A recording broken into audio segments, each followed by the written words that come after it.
ادھر کا بھی نہیں رہا, ادھر کا بھی نہیں رہا, سب کو مناتے مناتے رہ گیا. میں یہ نہیں کہہ رہا کسی کو منانا نہیں چاہیے, لیکن دنیا کو راضی کرتے کرتے اپنی آئیڈینٹی اور اپنا ضمیر بیچ دینا اور اپنا دین اور ایمان کھو دینا, یہ کہاں کا انصاف ہے؟ اور سب کرنے کے باوجود بھی دنیا راضی نہیں ہوتی تو کرنا کیا چاہیے؟ بس بات اتنی ہے, اس دنیا کو اوپر سے لے کر نیچے تک کرنے سے بھی راضی نہیں ہوئی, لیکن میرا مولا صرف ایک سجدے سے راضی ہوتا ہے. میرے مصطفیٰ کریم صلی اللہ علیہ وسلم صرف ایک پکار پر راضی ہوتے ہیں. تو پھر کیوں نہ ان درباروں میں ہم اپنے آپ کو بیچ دیں جہاں جلدی سے جواب آتا ہے.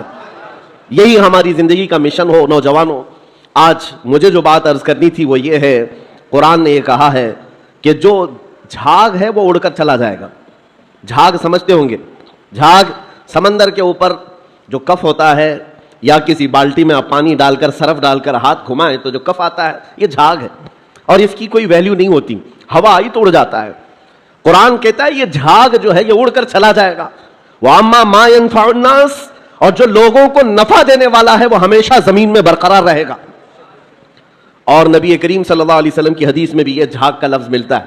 کس لیے میں عرض کر رہا ہوں آپ کو بتاتا ہوں. یوشک ان تداعى علیکم الامم کما تداعى الاکلۃ الی قصعتها. حضور پاک صلی اللہ علیہ وسلم فرماتے ہیں ایک زمانہ تم پر ایسا آئے گا کہ ساری قومیں تم پر ایسے جھپٹ پڑیں گی جیسے بھوکا برتن پہ جھپٹتا ہے. سارے لوگوں کا ٹارگٹ تم ہی رہو گے. وہ زمانہ آج ہے, ہر ایک کا نشانہ ہم ہی تو بنے ہوئے. آج یہودیوں کا ٹارگٹ بھی ہم ہی ہیں, عیسائیوں کا ٹارگٹ بھی ہم ہی ہیں, چاہے وہ کفار و مشرکین ہو, ہمارے یہاں کے سب کا ٹارگٹ ایک ہی ہے, اسلام اور مسلمان. اور حضور نے فرمایا تھا یہ ایک زمانہ ایسا آئے گا. تو صحابہ نے پوچھا تھا اس وقت, یومئذ نحن من قلۃ یا رسول اللہ, اے اللہ کے رسول کیا اس زمانے میں ہماری تعداد بہت کم ہوگی؟ نبی پاک صلی اللہ علیہ وسلم فرماتے ہیں وَلَكِنَّكُمْ كَثِيرُونَ غُثَاءً كَغُثَاءِ الْبَحْرِ, نہیں تمہاری تعداد تو بہت زیادہ ہوگی لیکن تمہاری حیثیت سمندر کے جھاگ کی طرح ہوگی, سمندر کے جھاگ کی طرح. اب یہ جھاگ کا لفظ آیا, جھاگ اس کو کہتے ہیں جس کی اپنی پیورٹی نہیں ہوتی, ویلیو نہیں ہے, اس کا زمین میں قرار نہیں ہے, وہ موسم سے بنا اور موسم میں اڑ گیا, ہوا سے نکل گیا. اور یہ آج کثیر تعداد کو دیکھ کر کے اندازہ ہو رہا ہے یہ جھاگ ہے, ورنہ پوری دنیا میں آج 100 کروڑ سے زیادہ مسلمانوں کی تعداد, آپ کو اندازہ ہے 1 ارب سے زیادہ کی تعداد مسلمانوں کی ہے. 57 ممالک اسلامی ہیں, اسلامی نام سے جو کنٹریز ہیں وہ 57 ممالک ہیں, اتنی بڑی تعداد. لیکن آج ہمت کیسی ہے غیروں کی, کفار و مشرکین کی, جس طرح سے وہ چاہے مسلمانوں کے ساتھ آج کھیلتے ہیں, اور اتنی بڑی تعداد کے ہوتے ہوئے کوئی کچھ نہیں کر پاتا. وجہ کیا ہے؟ یہ جھاگ ہے. اس جھاگ کو پیورٹی میں بدلنے کی آج ضرورت ہے, تعداد نہیں. اسی لیے میں ایک جملہ اکثر کہا کرتا ہوں, اسلام میں کوانٹیٹی نہیں کوالٹی دیکھی جاتی ہے. اسی کوالٹی کا نام اخلاص ہے, اسی کوالٹی کا نام پیورٹی ہے. جو اصل چیز ہے وہ ختم ہونے آ گئی. آپ کو اندازہ ہے ایک وہ دور ہے جب رسول کریم صلی اللہ تعالی علیہ وسلم کے ساتھ صرف 1200 صحابہ ہیں, اور آپ کا ایک قاصد, حضور پاک کے ایک سفیر جو تبوک کے مقام پر جا رہے تھے. جو جنگ تبوک لڑی گئی ہے اس کی وجہ میں بتا رہا ہوں. نبی پاک صلی اللہ علیہ وسلم کے ایک سفیر اردن, جو آج کا جارڈن کہلاتا ہے, اس جگہ کی طرف رواں تھے. بیچ راستے میں ایک عیسائی گورنر نے پکڑ کر کے حضور کے اس صحابی کے ساتھ بدتمیزی کی اور ان کو دردناک انداز میں قتل کر دیا, بے دردی کے ساتھ شہید کر دیا. ایک سفیر, ایک صحابی کا قتل ہوا. خبر پہنچی مدینہ طیبہ میں, تو کیا اس کو عام طور پر لے لیا جائے گا؟ نبی پاک صلی اللہ علیہ وسلم کا ایک سفیر قتل ہو گیا, ایک صحابی قتل ہو گئے. نہیں میرے عزیزوں, پورے مدینے میں ایسی ہوا پھیلی. دوسری صبح تھی, سارے مدینے کے ہر گھر سے نوجوان, ہر گھر سے سب باہر آئے اور نبی پاک صلی اللہ علیہ وسلم کے سامنے صفیں لگا کر کھڑے ہیں. آقا اجازت عطا فرمائے, آپ کے ترجمان اور آپ کے سفیر کے ساتھ جس نے کیا ہے, ہم اس کے پورے ملک کو الٹ کر کے آ سکتے ہیں, اس کی سلطنت کو ختم کر کے آ سکتے ہیں. نبی پاک صلی اللہ تعالی علیہ وسلم نے صحابہ کی صفیں لگائی اور اجازت دیا, خود بھی چل کر کے گئے. آپ تاریخ پڑھ کر کے دیکھنا جنگ تبوک کی وجہ کیا تھی. حضور اکرم صلی اللہ علیہ وسلم نکلے, 1000 اور کچھ صحابہ تھے, لیکن جیسے ہی ان کا روب و جلال دیکھا, وہ جو سلطنت تھی بیزنطینی, اور اس وقت ابھی نبی پاک صلی اللہ تعالی علیہ وسلم قریب پہنچے بھی نہیں تھے کہ یہ جنگ چھڑ گئی. اور اس کے بعد ایسی جنگ ہوئی تھی, تاریخ شاہد ہے نہ وہ گورنر باقی رہا, نہ وہ سلطان باقی رہا, نہ اس کی فوج باقی رہی. پھر صحابہ نے پرچم اسلام لہرا دیا. جس نے سلطنت اسلام کے خلاف انگلی بھی اٹھائی ہے, صحابہ کا ایک جم غفیر نکلا تھا. وہ ان کا احساس تھا, وہ ان کی پیورٹی تھی. جنگ بدر میں جب جا رہے تھے, پہلی جنگ تھی, صحابہ کے ساتھ حضور جا رہے تھے. پتہ ہے مدینہ طیبہ سے بدر کا میدان 160 کلومیٹر ہے, تقریباً 160-180 کلومیٹر کے قریب پیدل چل کر کے گئے تھے.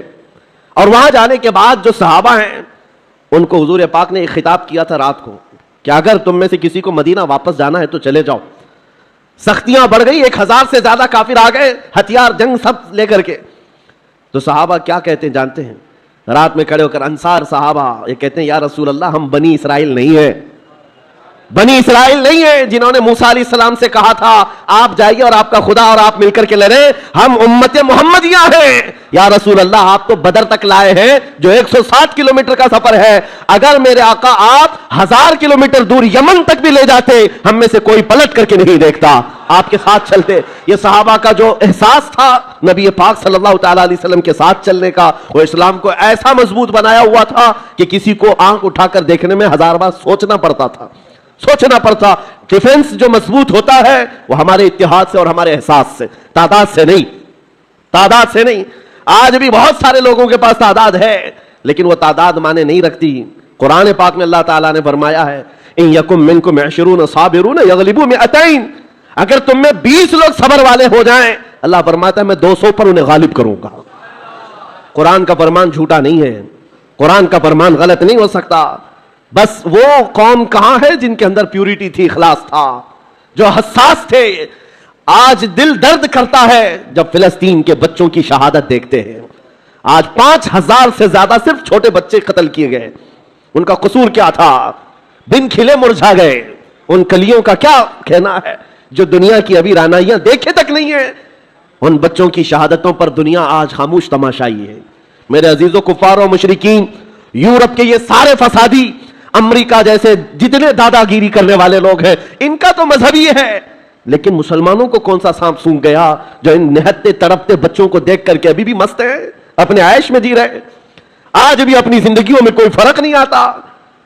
کبھی آپ نے دیکھا, آج بھی جاؤ شادیوں میں, اپنے محلوں میں بے حساب کھانا لٹا دیا جاتا ہے, نالیوں میں پھینکا جاتا ہے. پھر یہ کھانا گرا ہوا ہم دیکھتے ہیں اور ان بچوں کو ایک روٹی کے لیے تڑپتا ہوا دیکھتے ہیں تو دل پر آری چلتی ہے, سینہ کلیجہ منہ کو آتا ہے. امت محمدیہ آج ایسے کیسے ہو گئی, کس ڈگر پر چل پڑی؟ ایک مومن کو اگر تکلیف ہو تو پورے مومنین کو تڑپنا چاہیے. یہ ایمان کی علامت ہے, ایمان کی علامت ہے. نبی کریم صلی اللہ علیہ وسلم نے فرمایا مثل مؤمن کمثل جسد اذا اشتكى عضو تداعى له سائر الجسد بالسهر والحمى. تمام مومنین ایک جسم کی طرح ہیں. ایک عضو کو تکلیف ہو تو پورا جسم تکلیف میں بیمار ہو جاتا ہے, بخار زدہ ہو جاتا ہے.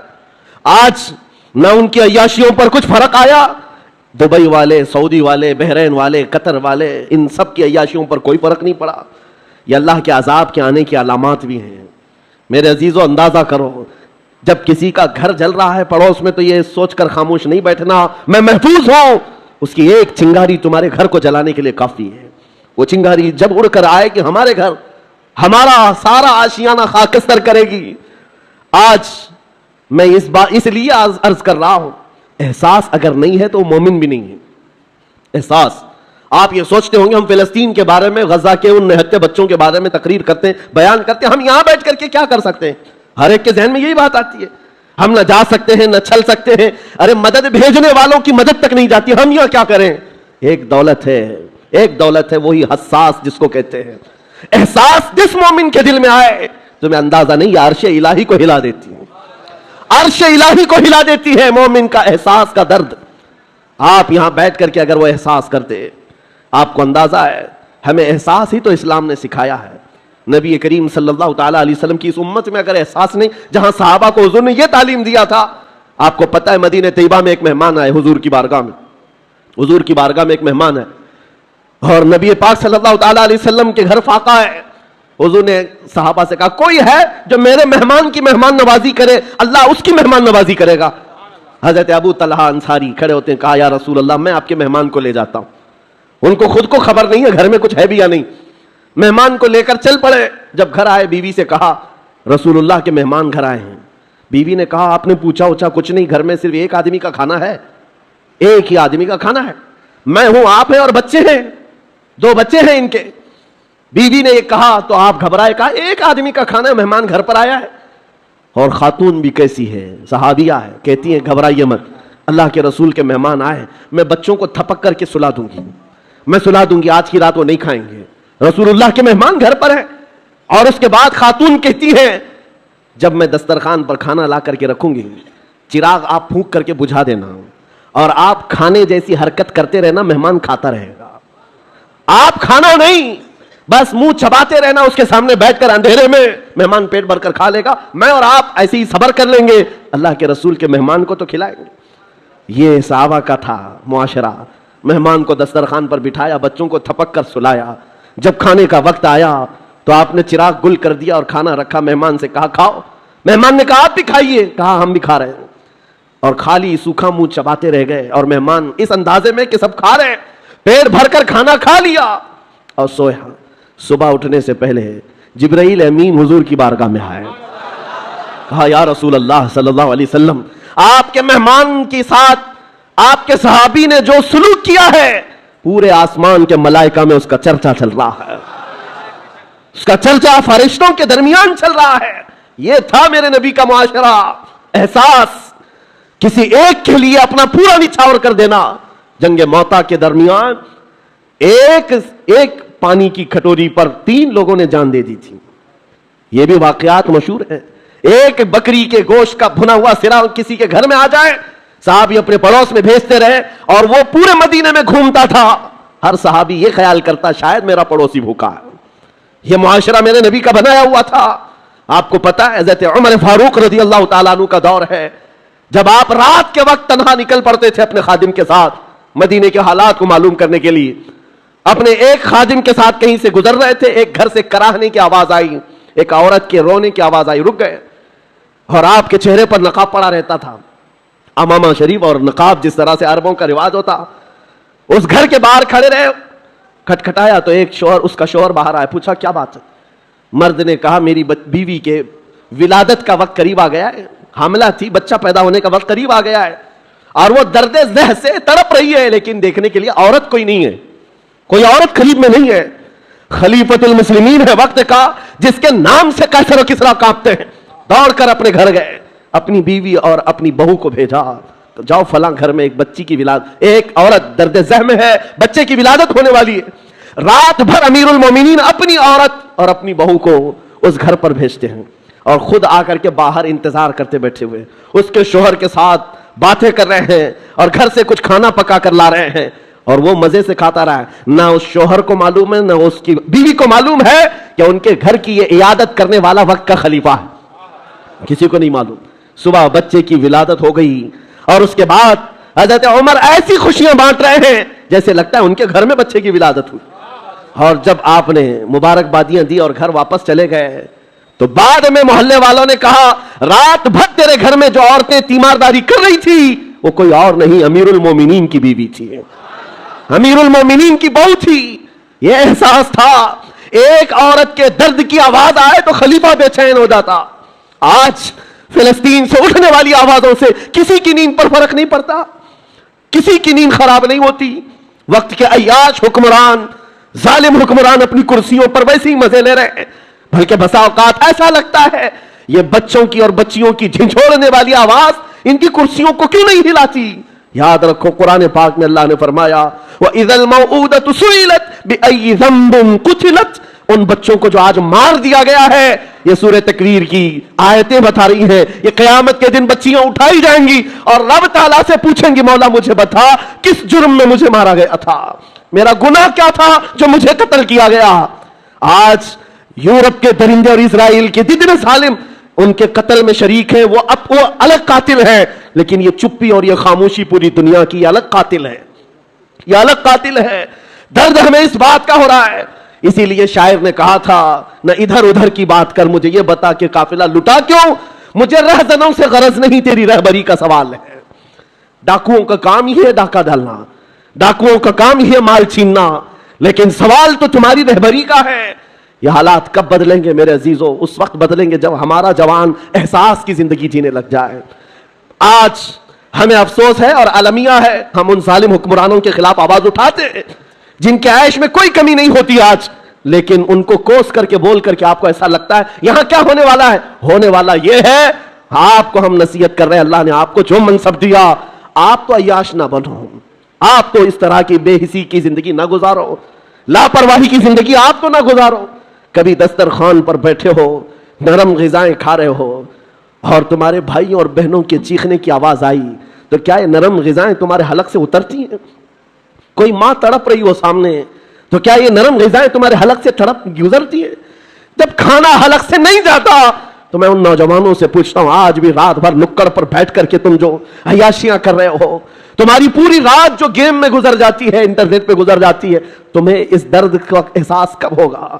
آشیانہ لٹتا چلا گیا اور اب بھی اگر احساس نہیں آیا تو کب آئے گا؟ شاعر نے کہا تھا جگہ جگہ کے تھک چکے ہیں تمہیں یہ ہنگامے، نشاط لذت خواب گراں بدل ڈالو، غلط روی سے منازل کا بودھ بڑھتا ہے، مسافروں روش کارواں بدل ڈالو.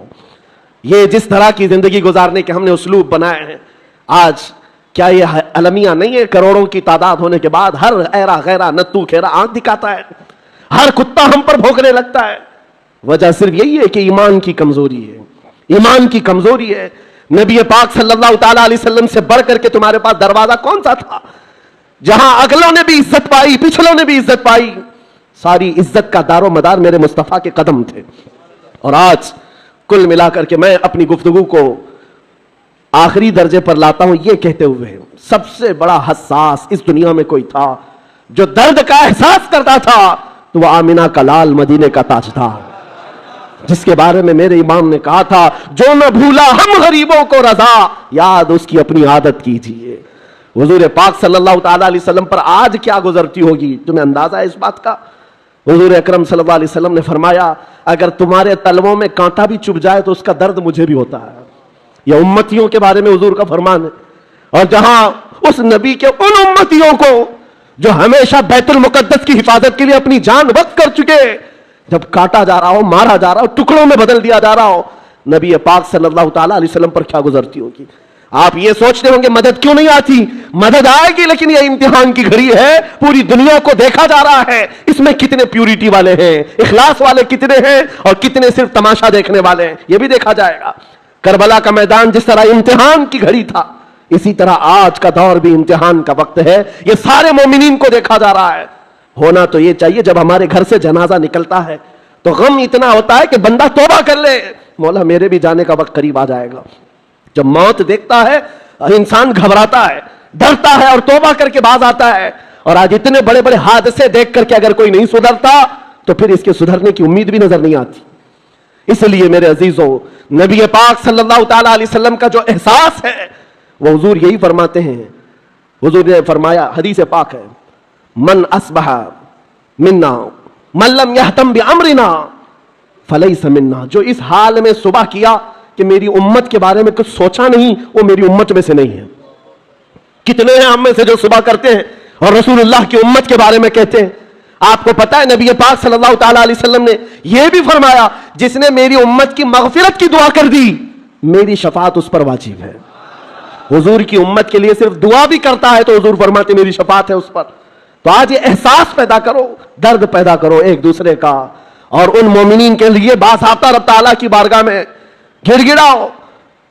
دعا مومن کا ایک ہتھیار ہے. جب احساس کے دل کے ساتھ اللہ کی بارگاہ میں پکارا جاتا ہے تو عرش الہی بھی ہل جاتا ہے اور دعائیں باریاب ہوتی ہیں اور مدد ضرور آئے گی. عزیزان گرامی وقار، نبی کریم صلی اللہ تعالیٰ علیہ وسلم کے اس دربار سے ہماری دوری یا آج ہمارے درمیان انتشار پیدا کی ہوئی ہے. ہم جو بھٹکے ہوئے ہیں، بگڑے ہوئے ہیں، جگہ جگہ الگ الگ جماعتوں میں ٹکڑوں میں تبدیل ہیں، ایک ہی وجہ ہے، جس رسی کو ہمیشہ پکڑنے کے لیے کہا گیا تھا وہ رسی ہاتھ سے چھوٹتی ہے تو پھر نہ تمہارا نگہبان تمہیں نظر آتا ہے، نہ تمہاری جماعت کا تمہارا کوئی شناخت تمہاری باقی رہ جاتی ہے. اس لیے جس رسی کو پکڑنے کے لیے کہا گیا ہے وہ رسی کوئی اور نہیں، وہ رسول اللہ کی ناموس کی، ان کی عزت کی، ان کی سنتوں کی رسی ہے. آ جاؤ اے نوجوانوں، عزت وہی پر ہے. قرآن کہتا ہے وَلِلَّهِ الْعِزَّةُ وَلِرَسُولِهِ وَلِلْمُؤْمِنِينَ، عزت تو اللہ کے لیے ہے، عزت تو رسول کے لیے ہے اور عزت ایمان والوں والوں کے لیے ہے, اور نبی پاک صلی اللہ علیہ وسلم کو چھوڑ کر کے اگر تم عزت ڈھونڈتے ہو ہرگز ممکن نہیں. آبرو معز نام مصطفیٰ, ہم سب کی عزت و آبرو نبی کے نام سے وابستہ ہے. آج تو آج ہے, یہ سب پکارنا چھوڑ دو دنیا کو. دنیا بہری ہے, گونگی ہے, تمہاری بات نہ ان کے کانوں میں جاتی ہے نہ دلوں پر اترتی ہے. یہ مدد کی دعائیاں دینا بند کر دو, اس دنیا کو پکارنا چھوڑ دو, اس لیے کہ ہمارا عقیدہ یہ ہے یہاں پر بھی اور آخرت میں بھی ہمارا اگر کوئی نگہبان اور پاسبان ہے وہ محمد الرسول اللہ ہے. میرے آقا صلی اللہ علیہ وسلم سے ایک صحابی نے پوچھا, یا رسول اللہ حشر کے میدان میں آپ کی کیفیت کیا ہوگی؟ یہ سنو تو دل باغ باغ ہوتا ہے. اے نوجوانوں توجہ سے, حضور فرماتے ہیں میدان محشر میں ایک ہی کیفیت حضور نے بتائی, اور دیگر بہت سارے ہیں, اس میں ایک کیفیت میرے آقا نے جو فرمایا, فرماتے ہیں میدان محشر میں جہاں دم غفیر ہوگا, پورے انسان جمع ہوں گے, حضور فرماتے ہیں میرے کندھے پر چادر پڑی ہوگی, میرے کندھے پر چادر ہوگی, اور وہ کبھی کبھار کھسک کر گر رہی ہوگی, میں ایک ہاتھ سے اپنی چادر سنبھال رہا ہوں گا اور ایک ہاتھ سے اپنے امتیوں کو پکڑ پکڑ کر جنت میں لے جا رہا ہوں گا. جو نہ بھولا ہم غریبوں کو رضا, یاد اس کی اپنی عادت کیجئے. اس بھرے محشر کے میدان میں ہمیں پہچاننے والا کوئی ہے تو وہ رسول اللہ کی ذات ہے. جب تمہیں پتا ہے نبی پاک صلی اللہ تعالی علیہ وسلم وہاں پر بھی ہمیں نہیں چھوڑنا چاہتے, قبر کے حالات کے بارے میں بھی بزرگوں کی روایتیں پڑھو. بزرگوں کے متعلق یہ کیا آپ نے نہیں پڑھا, ایک مومن صالح جب قبر میں جاتا ہے منکر نکیر کے آنے سے پہلے رسول اللہ تشریف لاتے ہیں اور فرشتوں سے کہتے ہیں ذرا آہستہ سے جگاؤ, بڑا تھک کر کے آیا ہے یہ میرا غلام ہے. تاج الشریعہ نے یہ فرمایا تھا بارگاہ مصطفیٰ میں, یا رسول اللہ میں مروں تو میرے آقا یا ملائکہ سے کہنا اسے کوئی مت جگانا, ابھی آنکھ لگ گئی ہے. تیرے دامن کرم میں جسے نیند آ گئی ہے, جو فنا نہ ہوگی اسے زندگی ملی ہے. یہ عنصر اس لیے میں بتا رہا ہوں, وہ قبر میں بھی ہمارے پاس آنے والے ہیں اور حشر میں بھی آنے والے ہیں. اسی لیے اعلیٰ حضرت کی سنو, اعلیٰ حضرت نے کیا فرمایا, آج لے ان کی پناہ, آج مدد مانگ ان سے, کل نہ مانیں گے قیامت میں اگر مان گیا. انہیں جانا انہیں مانا, نہ رکھا غیر سے کام, للہ الحمد میں دنیا سے مسلمان گیا.